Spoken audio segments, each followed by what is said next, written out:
أعوذ بالله من الشيطان الرجيم. بسم الله الرحمن الرحيم. يا أيها الذين آمنوا كتب عليكم الصيام كما كتب على الذين من قبلكم كتب عليكم الصيام كما كتب على الذين من قبلكم لعلكم تتقون. أياما معدودات فمن كان منكم مريضا أو على سفر فعدة من أيام أخر وعلى الذين يطيقونه فدية طعام مسكين فمن تطوع خيرا فهو خير له وأن تصوموا خير لكم إن كنتم تعلمون. شهر رمضان الذي أنزل فيه القرآن هدى للناس وبينات من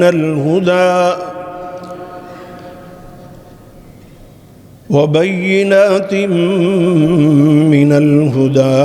والفرقان. صدق اللہ العظیم. قابل صد احترام معزز و مکرم حاضرین گرامی و سامعین محترم،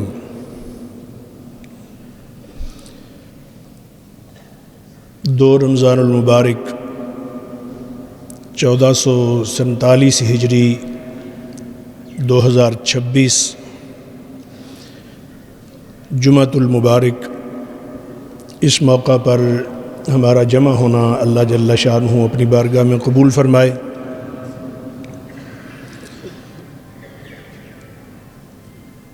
رمضان المبارک کی مناسبت سے روزہ مبارکہ کی فرضیت کی آیات آپ کے سامنے تلاوت کی گئی ہیں. اللہ رب العزت ان آیات کے مطابق ان کے متعلق صحیح بیان کرنے کی توفیق نصیب فرمائے، اور مجھے بھی آپ سب کو اللہ تعالیٰ اس پر عمل کرنے کی توفیق نصیب فرمائے. اللہ رب العزت ہمارے روزے، عبادات، رمضان کے سارے معمولات اپنی بارگاہ میں قبول فرمائے، اور اس کی تعلیمات اور اعمال کو ہماری پوری زندگی کا حصہ بنا کر ہمیں دنیا اور آخرت دونوں کی کامیابیوں سے نوازے. ہم اپنے مولا کریم کا شکر ادا کرتے ہیں کہ جس نے یہ اتنا خوبصورت مہینہ اپنے بندوں کو عطا کیا ہے، اور اللہ تعالیٰ فرماتے ہیں کہ یہ ہم نے امت محمدیہ صلی اللہ علیہ وسلم کو بھی عطا کیا ہے، اور اس سے پہلے بھی اپنے نیکوکار لوگوں کو، پہلے انبیاء کرام اور ان کے ماننے والے لوگوں کو یہ نعمت عطا فرمائی تھی. اور اس کا مقصد یہ ہے کہ لوگ متقی ہو جائیں، آپ متقی ہو جائیں، ہم سب لوگ متقی بن جائیں.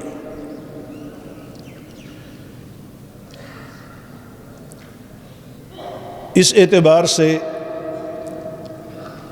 تقوی اتنی اہم چیز ہے انسانی زندگی کے اندر کہ جو اللہ تعالیٰ کو اس قدر محبوب ہے کہ اللہ تعالیٰ کے بندے اسے اپنائیں اور اللہ تعالیٰ کے ساتھ اپنا تعلق بنا لیں.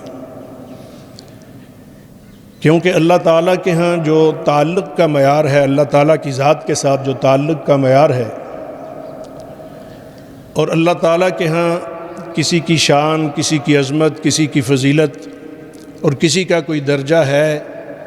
اللہ تعالیٰ کی کتاب میں اللہ تعالیٰ کا جو کوئی محبوب بندہ ہے وہ ہے ان اکرمکم عند اللہ اتقاکم، کہ جو متقی ہے اور جو جتنا زیادہ تقوی والا ہے وہ اتنا ہی اللہ کے قریب ہے۔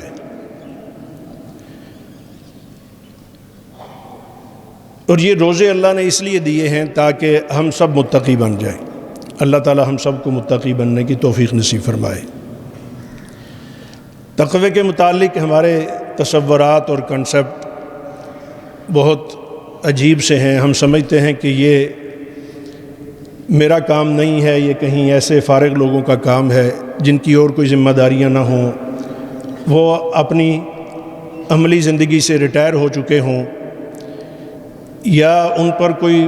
معاشرتی اور دنیاوی کوئی بڑی ذمہ داریاں نہ ہوں، یا جن کا تعلق مساجد اور مدارس کے ساتھ یا کسی نسبت سے کسی بھی دینی تنظیم کے ساتھ، گروہ کے ساتھ ہو، تو ان لوگوں کا کام ہے تقوی اختیار کرنا، باقی ہمارے لیے تو مشکل ہے۔ تو یہ ایک تصور پایا جاتا ہے، جبکہ اللہ تعالیٰ نے اپنے ساتھ تعلق کے لیے اسی کو معیار قرار دیا ہے کہ میرے ساتھ تعلق اس کا ہے، اور میرے قریب ترین اور میرا محبوب ترین اور میرے نزدیک افضل انسان وہ ہے جو تقوی اختیار کرتا ہے۔ جو جتنا متقی ہے اتنا ہی اللہ کے قریب ہے۔ تو سب سے بڑے متقی تو حضرات انبیاء کرام ہیں، حضور نبی اکرم صلی اللہ علیہ وسلم سب سے بڑے متقی ہیں۔ کسی کے تقوی کی گواہی نہیں دی جا سکتی، لیکن رسول اللہ صلی اللہ علیہ وسلم اور حضرات انبیاء کرام اور ان کے ماننے والی وہ ہستیاں جن کے متعلق انبیاء نے خود اور رسول اللہ صلی اللہ علیہ وسلم نے خود گواہی دے دی، ان کے متعلق ہمیں بھی گواہی دینا لازم ہے، اور ان کو اپنانا اور اس کے مطابق اپنی زندگی بنانے کی کوشش کرنا، اور اللہ تعالیٰ کی دی ہوئی تعلیمات کو سمجھ کر اسے اپنی زندگی کا حصہ بنانا، یہ ہم سب پر لازم ہے۔ تو اس وقت اس بھری ہوئی دنیا میں، پوری کائنات میں، جو لوگ جناب محمد الرسول اللہ صلی اللہ علیہ وسلم کے امتی ہیں، جو لا الہ الا اللہ محمد الرسول اللہ کے وارث اور امین ہیں، جو نبی مکرم صلی اللہ علیہ وسلم کی رسالت کا اقرار کرتے ہوئے اپنے آپ کو مسلمان کہلواتے ہیں، تو وہ براہ راست یہاں مخاطب ہیں کہ اے مومنو، اے اہل ایمان، تمہارے اوپر یہ روزہ فرض کیا گیا ہے تاکہ تم متقی بن جاؤ۔ پورے عالم کے انسان جو مسلمان ہیں ان کو مخاطب کیا گیا ہے، جن میں الحمدللہ ہم بھی ہیں، سارے لا الہ الا اللہ محمد الرسول اللہ، نبی کریم صلی اللہ علیہ وسلم، اللہ تعالیٰ کی وحدانیت اور رسول اللہ صلی اللہ علیہ وسلم کی رسالت کا اقرار اور ان ہستیوں کے ساتھ تعلق، تو ہمیں براہ راست مخاطب کیا گیا ہے اور کہا گیا ہے تاکہ تم تقوی اختیار کرو۔ یہ بڑی فضیلت والی گھڑیاں ہیں رمضان المبارک کی، ان کا احترام کرنا اور ہر لمحے یہ استحضار رکھنا، اپنے ذہن کو اس طرف متوجہ رکھنا کہ میں اللہ جل شانہ کی عبادت میں ہوں، اور اللہ تعالیٰ نے جو حکم دیا ہے مجھے، میں اس حکم کو پورا کر رہا ہوں، اور یہ اس لیے کر رہا ہوں تاکہ میں تقوی حاصل کر کے اپنے رب کے قریب ہو جاؤں۔ یہ مسلسل یہ توجہ رہنا، یہ وہ چیز ہے جسے رسول اللہ صلی اللہ علیہ وسلم نے خود بیان فرمایا۔ آپ صلی اللہ علیہ وسلم نے فرمایا، من صام رمضان ایمانا و احتسابا غفر له ما تقدم من ذنبه، کہ جس شخص نے روزہ رکھا ہے، یعنی جس صاحب ایمان نے، من صام رمضان ایمانا، یعنی ایک مومن ہے، اس نے ایمان کی حالت میں اس نے روزہ رکھا، اور پھر وہ احتسابا، وہ مسلسل اس طرف متوجہ رہا کہ جو روزہ اللہ جل شانہ نے میرے اوپر فرض کیا ہے، تو اس کے جو تقاضے ہیں ان تقاضوں کو میں پورا کر رہا ہوں یا نہیں کر رہا. اور اس میں خاص طور پر شریعت اسلامیہ کی روشنی میں ایک مسلمان کو اپنے جو معمولات زندگی ہیں ان میں ہم روٹین کے جو کام ہیں جو ہم اپنی زندگی میں روٹین میں کر رہے ہوتے ہیں ان میں ایک طرف تو یہ ہے کہ صبح سے شام تک ہم نے کھانا پینا ترک کر دیا. جو حلال کام تھے اپنی معمول کی زندگی میں ان میں بھی بیشتر پر پابندی لگ گئی. حرام کی تو مسلمان کو ویسے ہی اس کی زندگی کے اندر گنجائش ہی نہیں ہے، لیکن حلال کے معاملے میں بھی اللہ جل شانہ نے بہت سارے ایسی چیزوں پر جو انسان کی ضرورت ہیں ان پر اللہ تعالیٰ نے پابندی لگا دی. اب اس میں مسلسل جو متوجہ رہنا ہے ایک مسلمان نے، میں نے، آپ نے، وہ یہ ہے 3 چیزیں ہیں جن کا خاص طور پر اہتمام ضروری ہے اپنی توجہ کے اعتبار سے، کہ قلیل الکلام، کہ گفتگو کم سے کم کی جائے، اپنی زبان کو کنٹرول کیا جائے. زبان کا کنٹرول یہ اتنا بڑا عمل ہے جس کو یہ نصیب ہو جاتا ہے اس کی کامیابی کے راستے کھل جاتے ہیں. نبی کریم صلی اللہ علیہ وسلم نے عمومی باتیں کرتے رہنے والے کی آپ نے حوصلہ شکنی فرمائی، اس کی مذمت فرمائی آپ صلی اللہ علیہ وسلم نے، جو باتیں کرتا رہتا ہے. اور وہ شخص جو ضرورت کے وقت ہی بات کرتا ہے ویسے وہ خاموش رہتا ہے، یعنی ضرورت کے وقت تو کرنی ہی ہے، ایسا نہیں کہ ضرورت کے وقت بھی وہ خاموش رہے تو پھر تو اس نے جو اس کی ضرورت ہے وہ بھی اس کے لیے بھی اگر زبان نہیں کھولی تو وہ ایسے شخص کو بھی پسند نہیں کیا گیا. لیکن یہ ہے کہ اپنی گفتگو کم سے کم کی جائے. آپ صلی اللہ علیہ وسلم نے فرمایا کہ من صمت نجا. ایک صحابی رسول اللہ صلی اللہ علیہ وسلم کی خدمت میں حاضر ہوئے، انہوں نے آ کے عرض کی یا رسول اللہ صلی اللہ علیہ وسلم من نجات، نجات کس چیز میں ہے؟ تو آپ صلی اللہ علیہ وسلم نے 3 چیزیں ارشاد فرمائی. آپ صلی اللہ علیہ وسلم نے اس میں سب سے پہلے فرمایا کہ املک علیک لسانک، اپنی زبان کو اپنے قابو میں رکھو، زبان پر کنٹرول کرو. تو اپنی زبان کو اپنے قابو میں رکھنا، یہاں میں اپنی بات روک دیتا ہوں، ہم سارے ذرا اپنے گریبان میں جھانک کر دیکھیں، اپنے آپ کو دیکھیں کہ میری اپنی عادت اور معمولات اس اعتبار سے کیسے ہیں اور کیا میں اپنے آپ کو کنٹرول کر سکتا ہوں. بہت سارے موقع پر ہم ویسے ہی تبصرے کرنے شروع کر دیتے ہیں، تجزیے شروع کر دیتے ہیں، کوئی نہ کوئی بات ویسے ہی بے مقصد قسم کی بات شروع کر دیتے ہیں،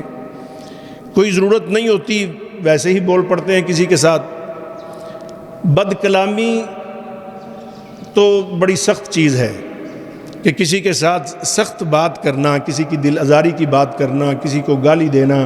کسی کو دھوکہ دینا، کسی کو سب و شتم کرنا، یہ تو ویسے ہی اسلام کے ہی خلاف ہے. یعنی ایمان کے ہی خلاف ہے یہ چیز. چہ جائے کہ آگے روزہ اور احتساب والے مرحلے میں اس کو احتساب کی ضرورت پڑے. جو عمومی ہم بات چیت کرتے ہیں اس کے حوالے سے بھی رسول اللہ صلی اللہ علیہ وسلم نے یہاں فرمایا کہ دیکھو اپنی زبان کو روکو، اس میں بڑی نجات ہے، زبان کو قابو میں رکھو. ہمارے ہاں بھی کہتے ہیں کہ پہلے تولو پھر بولو، یہ بڑی چیز ہے یہ جس کو نصیب ہو جائے. بہت سوچ سمجھ کے نبی پاک صلی اللہ علیہ وسلم نے بڑوں کا احترام سکھایا ہے، چھوٹوں کے ساتھ شفقت اور محبت سکھائی ہے، یہ کلام میں بھی اور اپنے رویے میں بھی. اللہ تعالی ہم سب کو یہ نصیب فرمائے. یہ گویا کہ اس روزے میں اگر ہم اس چیز پر عمل کرنے کے عادی ہو جاتے ہیں اور ہم عہد کر لیتے ہیں اس موقع پر کہ آئندہ میں زبان کا استعمال باتیں کرنے میں نہیں بلکہ اللہ تعالیٰ کا ذکر کرنے میں، اللہ تعالیٰ کے دین کی بات کرنے میں اور اللہ جل شانہ کی طرف دعوت دینے میں، اللہ تعالیٰ کی مقدس کلام کی تلاوت کرنے میں، نبی کریم صلی اللہ علیہ وسلم پر درود و سلام پڑھنے میں اپنی زبان کو مصروف رکھوں گا. اگر یہ ہم عہد کر لیتے ہیں تو ہمارے لیے تقوی کا راستہ آسان ہو جاتا ہے. یہ روزہ جو تقوی سکھاتا ہے، آپ صلی اللہ علیہ وسلم نے فرمایا کوئی شخص صبح سے شام تک بھوکا رہتا ہے، لیکن وہ زبان کی جو اس کی خرابیاں ہیں ساتھ ساتھ چل رہی ہیں، وہ جھوٹ بولنا نہیں چھوڑتا، وہ گالم گلوچ نہیں چھوڑتا۔ بعض لوگوں کو عادت ہوتی ہے اپنے کام میں بات چیت چل رہی ہے، ساتھ کوئی نہ کوئی گالی دے دیتے ہیں، اور ان کا تکیہ کلام بن جاتا ہے۔ اللہ تعالیٰ معاف فرمائے، اپنی حفاظت میں رکھے۔ بعض لوگوں کا مزاج اور طبیعت بن جاتی ہے دوسروں کے خلاف بولنا اور دوسروں پر تنقید کرتے رہنا، دوسروں کی خامیاں تلاش کرتے رہنا، اور پھر اس پر تبصرے کرتے رہے۔ اور ابھی بہت سارے لوگوں میں، اللہ تعالیٰ میری بھی حفاظت فرمائے، آپ سب کی حفاظت فرمائے، اللہ تعالیٰ ہمیں اپنی اصلاح کرنے کی توفیق نصیب فرمائے۔ یہاں آپ فیصل مسجد میں آئے ہیں، یہاں ہر نماز کے بعد مسلسل عقیدے پر اور عبادات پر، معاملات پر مسلسل درس دیے جاتے ہیں، اور یہ مسلمانوں کا ماحول ہے، اور یہ ساری اسلامی تعلیمات ہیں۔ ہم اسلامی تعلیمات سے دور ہونے کی وجہ سے بہت ساری ایسی برائیوں کا شکار ہیں کہ بسا اوقات اندازہ ہی نہیں ہوتا ہمیں، ہمارے مزاج اور طبیعت کا حصہ بن چکی ہیں وہ بیماریاں اور وہ برائیاں۔ تو اپنی اصلاح، روزے کے ذریعے اپنی اصلاح، اور اصلاح اپنی زبان کی اصلاح۔ نبی پاک صلی اللہ علیہ وسلم نے فرمایا صبح سے شام تک بھوکا رہتا ہے اور وہ جھوٹ بولنا نہیں چھوڑتا، بد کلامی نہیں چھوڑتا، بری باتیں کرنا نہیں چھوڑتا۔ تو فرمایا کہ اللہ جل شانہ کو اس کے روزے کی کوئی ضرورت نہیں ہے۔ فرمایا کہ لیس للہ حاجۃ ان یدع طعامہ و شرابہ، کہ وہ کھانا پینا چھوڑ دے لیکن بری باتیں نہ چھوڑے۔ تو زبان کو کنٹرول نہیں کرتا، تو زبان کا کنٹرول نہ کرنا، اس کی یہ بد کلامی، اس کا یہ بولتے رہنا، یہ اس کے روزے کو ختم کر کے رکھ دیتا ہے۔ ایمان شرط ہے کہ لا الہ الا اللہ محمد الرسول اللہ پڑھتا ہو، اور اگر لا الہ الا اللہ محمد الرسول اللہ نہیں پڑھتا، وہ 24 گھنٹہ بھی روزہ رکھے تو اللہ تعالیٰ کے ہاں اس کا روزہ قبول نہیں ہے۔ پہلی شرط ہے کہ ایمان، اور پھر جب اللہ تعالیٰ نے یہ دولت اور نعمت عطا فرما دی ہے اسے، وہ صبح اٹھا، گھر میں ماؤں بہنوں بیٹیوں نے بڑی محنت کر کے سحری تیار کی اس کے لیے، وہ خود سویا ہوا تھا، آرام میں تھا یا جہاں بھی تھا، تو ماؤں بہنوں بیٹیوں نے، اللہ تعالیٰ انہیں جزائے خیر عطا فرمائے، اور یہ ان کی مغفرت کے لیے اور اللہ تعالیٰ کے ہاں درجات کی بلندی کے لیے تو یہی کافی ہے کہ وہ جو صبح اٹھ کر وہ سحری کا انتظام کرتی ہیں۔ گھر کے اندر برکت کا ذریعہ، اور سحری کو برکت کا ذریعہ قرار دیا گیا ہے۔ وہ اللہ تعالیٰ کی بڑی خاص محبت کی نظر کا وقت ہوتا ہے، اللہ تعالیٰ ہر گھر کو نصیب فرمائے۔ بعض لوگوں کی عادت ہے کہ اچھا جی مارکیٹ سے منگوا لیتے ہیں، یہ چیز ادھر سے منگوا لیتے ہیں، یہ چیز ادھر سے منگوا لیتے ہیں۔ گھر کے اندر اس کا ماحول بننا چاہیے، یہ بیٹیوں کی تربیت کا ذریعہ ہے، اللہ جل شانہ کے ساتھ ان کے قرب اور تعلق کا ذریعہ ہے۔ مختلف لوگوں سے ملاقات رہتی ہے، آپ بھی اسی معاشرے کا حصہ ہیں۔ ہمارے پاس یہاں مسجد میں بھلے بڑے اللہ کے بندے آتے ہیں، اور آ کے وہ اپنے جب معمولات بتاتے ہیں تو ہمیں رشک آتا ہے ان پر۔ ایک صاحب بڑے صاحب حیثیت اسلام آباد کے، وہ تراویح میں آتے ہیں، تو انہوں نے اس دن بتایا، انہوں نے کہا کہ میں اپنے گھر کے اندر میری اہلیہ محترمہ اور میری ایک ہمشیرہ جو کہ ہمارے ساتھ والا ہی گھر ہے ان کا، اور میری بیٹی، کئی سال سے مسلسل ان کی روٹین ہے کہ وہ سحری گھر میں تیار کرتی ہیں اور غریبوں میں تقسیم کرتی ہیں۔ یعنی گھر میں اہلیہ اور بہن اور بیٹی مل کر وہ سحری تیار کرتی ہیں، اور کم از کم کوئی 50 لوگوں کے لیے وہ سحری تیار کر کے تو وہ لوگوں میں تقسیم کرتی ہیں۔ اور یہ عمل ہم نے خود دیکھا کہ یہاں فیصل مسجد میں اعتکاف چل رہا تھا، تو ہمارے بہت سارے ملازمین ایسے ہیں جو ڈیوٹیز پر ہوتے ہیں، کوئی سیکورٹی کی ڈیوٹی کر رہا ہے، کوئی صفائی کی ڈیوٹی کر رہا ہے، کوئی کسی کام لگا ہوا ہے،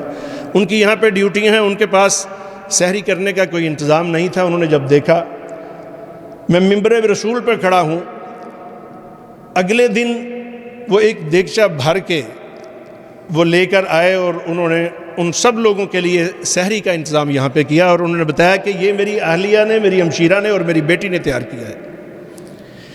لیکن ہمیں کم از کم اپنے گھروں میں اس کا کرنا، اور یہ اللہ تعالیٰ کے ہاں بڑا محبوب عمل ہے بیٹیوں کے لیے اور بہنوں کے لیے۔ یہاں گیلری میں ہماری مائیں بہنیں بیٹیاں موجود ہیں، سن رہی ہیں، اللہ تعالیٰ انہیں جزائے خیر عطا فرمائے۔ تو ایک شخص اٹھتا ہے، وہ سحری گھر میں تیار ہے، اس نے سحری کی اور وہ اپنے کام کاج میں لگا ہے، لیکن مسلسل وہ بد کلامی کر رہا ہے، وہ جھوٹ بولتا جا رہا ہے، وہ لوگوں کے بارے میں غلط زبان استعمال کر رہا ہے، غیبتیں کر رہا ہے، چغلیاں کر رہا ہے، روزہ رکھا ہوا ہے اس نے، اور شام کو پھر وہ گھر پہنچتا ہے تو اس کے خواہش ہوتی ہے کہ یہاں اب افطاری کا بھی اچھا انتظام ہو، وہ افطاری بھی کر لیتا ہے، اور پھر تیاری کر کے جلدی جلدی وہ مسجد میں جا کے تراویح بھی پڑھتا ہے، اور وہاں جو بھی پارہ، سوا پارہ یا 1.5 پارہ تراویح پڑھی جاتی ہے، وہ تراویح بھی وہ پڑھتا ہے، حتیٰ کہ موقع ملتا ہے تو وہ عمرے کے لیے بھی چلا جاتا ہے، لیکن اس کی زبان ٹھیک نہیں ہوتی، تو گویا روزے کا جو اثر اس پر ہونا چاہیے تھا وہ اس لیے نہیں ہوا کہ اس نے ساتھ ساتھ احتساب نہیں کیا۔ وہ جو اس نے نگرانی کرنی تھی نا، خود اس کی اپنی ذمہ داری تھی، کسی اور کی ذمہ داری نہیں تھی، کیونکہ روزے کا تعلق اللہ جل شانہ کی ذات کے ساتھ ہے، کوئی شخص کسی دوسرے کے روزے کی گواہی نہیں دے سکتا۔ اسی لیے حدیث مبارکہ نبی مکرم صلی اللہ علیہ وسلم نے فرمایا، باقی جتنے بھی اعمال ہیں ان کی جو بھی عبادات ہیں جتنی بھی، تو ان کا ثواب کی کوئی مقدار بتا دی گئی ہے،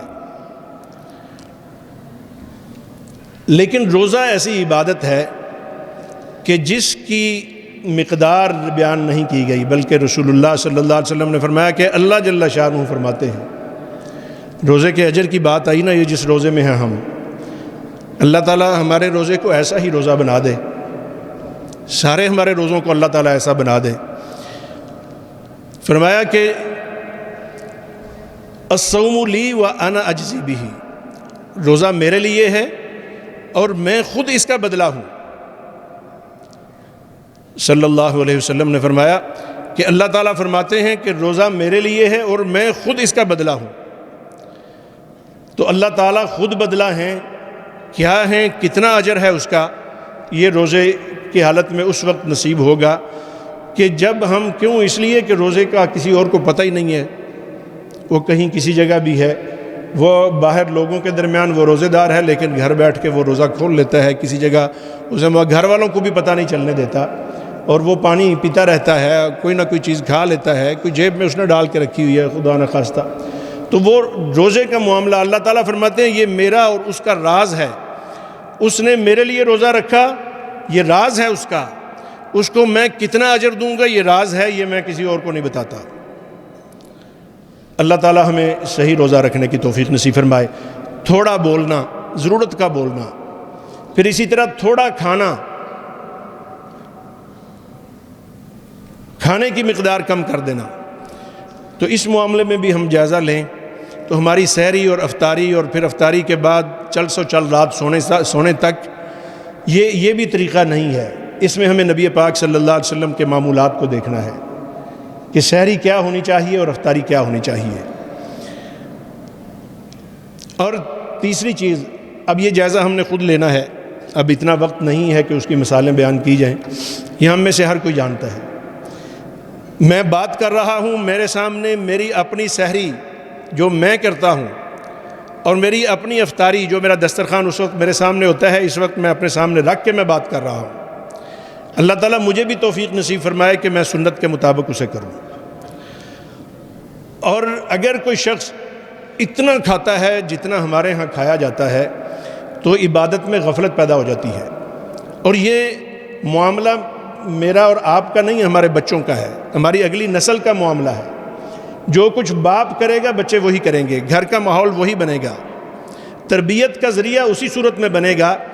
جب جو کچھ سنت اعمال ہیں ان کو خود اختیار کیا جائے۔ تو احتساباً، گفتگو پر کنٹرول، کھانے پینے پر کنٹرول، صرف یہی نہیں کہ صبح سے شام تک نہیں کھایا اور جب موقع ملا پھر وہ حشر کیا کہ جو پہلے کبھی نہیں کیا تھا۔ یعنی ایک ہی وقت میں سارا کچھ اندر جا رہا ہے، تو یہ ظاہر ہے بیماریوں کا۔ آپ صلی اللہ علیہ وسلم نے فرمایا کہ سحری کرو، اس میں شفا اور صحت ہے، جبکہ جو کچھ ہم کرتے ہیں وہ صحت نہیں ہے، اس سے بی پی کی بیماریاں آ رہی ہیں، اس سے شوگر کی بیماریاں آ رہی ہیں، اس سے کولیسٹرول کی بیماریاں آ رہی ہیں، طرح طرح کی جو بیماریاں آ رہی ہیں، ان بیماریوں کے معاملے میں عموماً ہمیں خوراک کو کنٹرول کرنے کی ضرورت ہے، لیکن روزہ رمضان خاص طور پر اس طرف ہمیں متوجہ کرتا ہے۔ اور پھر نیند کم کرنا، یعنی باتیں کم کرنا، کھانا کم کرنا اور نیند کم کرنا، جاگنا، رات کو قیام کرنا، اپنے آپ کو تھکانا۔ نبی کریم صلی اللہ علیہ وسلم قیام کرتے تھے، اپنے آپ کو تھکاتے تھے صلی اللہ علیہ وسلم۔ اور وہ کہ جن کے متعلق اللہ جل شانہ نے معصوم ہیں جو، اور وہ ان کا وہ عمل اپنی امت کے لیے ہے۔ صحابہ کرام نے اس کو اپنایا۔ اس دور میں اللہ تعالیٰ جن بندوں کو توفیق دیتے ہیں، اللہ تعالیٰ ہم سب کو اپنانے کی توفیق نصیب فرمائے، اور ہمیں اپنے گھروں میں اللہ تعالیٰ یہ ماحول بنانے کی توفیق نصیب فرمائے۔ جو لوگ اپنے اپنے دفاتر میں اپنی ایک حیثیت رکھتے ہیں، سربراہان ہیں اداروں کے، جو فیکٹریز اور انڈسٹریوں کے جو سربراہان ہیں، جو کسی اہم عہدے پر فائز ہیں، وہ اپنے ماتحت لوگوں کو یہ چیزیں سکھائیں اور رمضان المبارک میں ان کے ساتھ کام میں نرمی کریں، ان پر خیرات میں اضافہ کریں۔ یہ بہت ساری چیزیں ہیں جو احادیث مبارکہ میں بڑی تفصیل کے ساتھ ذکر کی گئی ہیں۔ اگلے جمعوں میں بھی انشاءاللہ العزیز اس موضوع پر بات رہے گی۔ اللہ تعالی ہم سب کو رمضان المبارک روزے کے تقاضے پورے کرتے ہوئے اللہ تعالی ہمیں روزے رکھنے کی توفیق نصیب فرمائے، اور اس کی تمام برکات اللہ تعالی ہم سب کو نصیب فرمائے۔ پوری ملت اسلامیہ کو اللہ تعالی اس کی برکات نصیب فرمائے۔ وما علینا الا البلاغ المبین۔